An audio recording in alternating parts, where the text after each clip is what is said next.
Hello, and welcome to another installment of the Pug's Thoughts in the Doghouse. I'm Pug, and here's what I'm thinking. Let's start out with this. Seattle Mariners and Seattle Sounders FC, no jerseys and scarves for you this week. That's what I think about what's going on with those teams. Unbelievable. But we'll leave it at that. Okay, a couple of announcements before we get started. Thanks again to everyone who commented on my videos and sent me messages. Secondly, thanks to Mentally Juiced and Dicer67 for subscribing. Also, Dicer67, thanks for the video response. I appreciate that. That was awesome. So what I was going to do this week was make a video. Make a video about the second round of the NHL playoffs. But I can't do that yet because the first round is not over yet.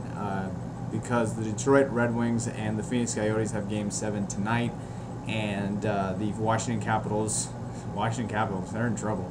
And the Montreal Canadiens have their Game 7 tomorrow.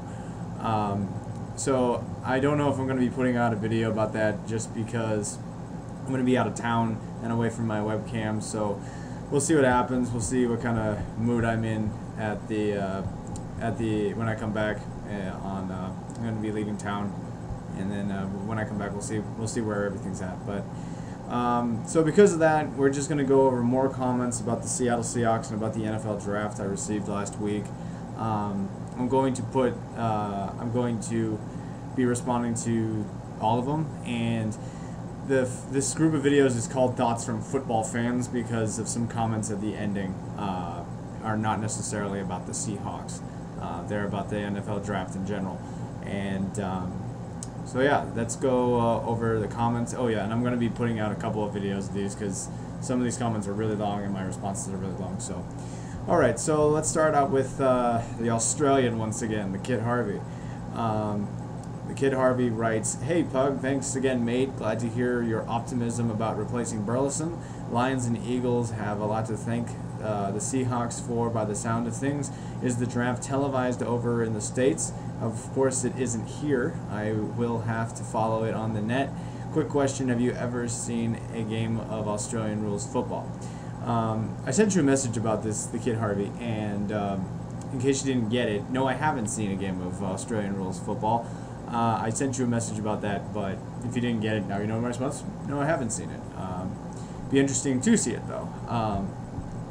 The second comment he writes, "Really happy with the draft results, particularly with Okung and Thomas. and Thomas. I was a little disappointed about not grabbing CJ Spiller. He was, of course, taken by the Bills, but now in reflection, I am pleased we picked up Earl Thomas to add to our defense, which is desperately in need of some playmakers. But yeah, very pleased."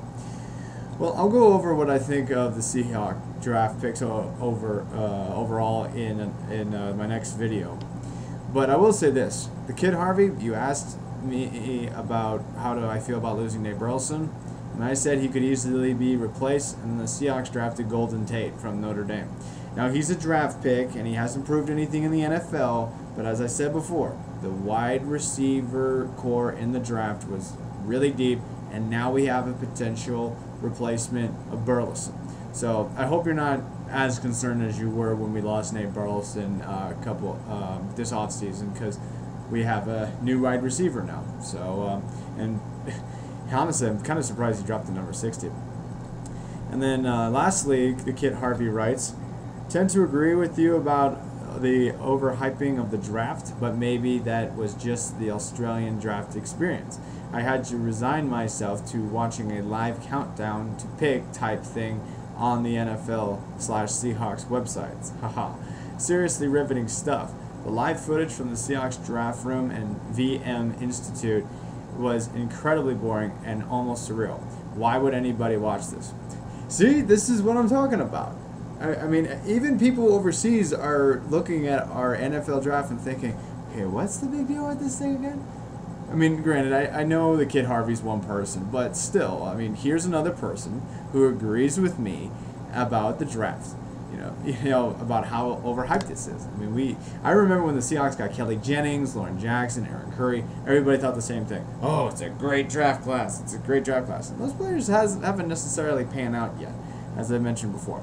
To try to answer the question, why would anybody watch this? Well, once again, I think it's going behind the idea of getting new players, because every fan gets excited about, you know, getting new players, starting over. I mean, name a time you weren't excited about getting a new player. So that's from the Kit Harvey. The next up is from Dicer67. Dicer67 writes, I subbed your page. I'm in the NFL trash talking circle, so my vids might be a little more raunchier. That's in quotes. So that's what TTC stands for. Dicer67, I'm okay with your videos being raunchier. Thanks for subscribing again and the video response. And I hope this doesn't creep you out, but I recognized you from other videos on YouTube. One day I stumbled on Eric the Hawks fan talking about Seattle and Detroit, and I went through his videos, which are very entertaining, and found you in a couple of them, you know, when you're having dinner and with a couple of friends. So when I saw you in your video response, I thought, oh, Eric the Hawks fan's friend. Well, that's kind of cool. So I don't think I'm going to join the TTC, though, because I'm not much of a trash talker. But, you know, if you're a football fan and you love trash talk, look up some of these TTC videos. They are hilarious. They are absolutely a lot of fun to watch, very entertaining. And so check those out if you haven't. They're very, very funny. Very funny. So Dicer67, thanks again for subscribing, and I'm looking forward to talking sports and getting to know you in the future. Next up is from Ren Zen Ku Ken. He writes, or she writes, because I don't know what sex he is because of the username. I love ridiculous trades like this. If Whitehurst pans out, Carroll would look like a genius, and if he sucks, he would look like a fool. Such a ballsy trade. You're one of the few. You're one of the few, and that's really all I have to say about that. In fact, you're the only one I've talked to who has said they like this trade, and they like it for that reason. But, you know, like I said before, I really hope he pans out, and if Whitehurst does pan out, I'll eat my crow from the video talking about the Charlie Whitehurst trade. And also, like I said before, Pete Carroll and John Snyder will sink or swim with Whitehurst if Whitehurst becomes the starting quarterback of the Seattle Seahawks. Okay, that's the first video this week. More comments are on the way, and the next installment of the Pug's Thoughts in the Doghouse. So let's go to the next video now, shall we? Talk to you in a few minutes.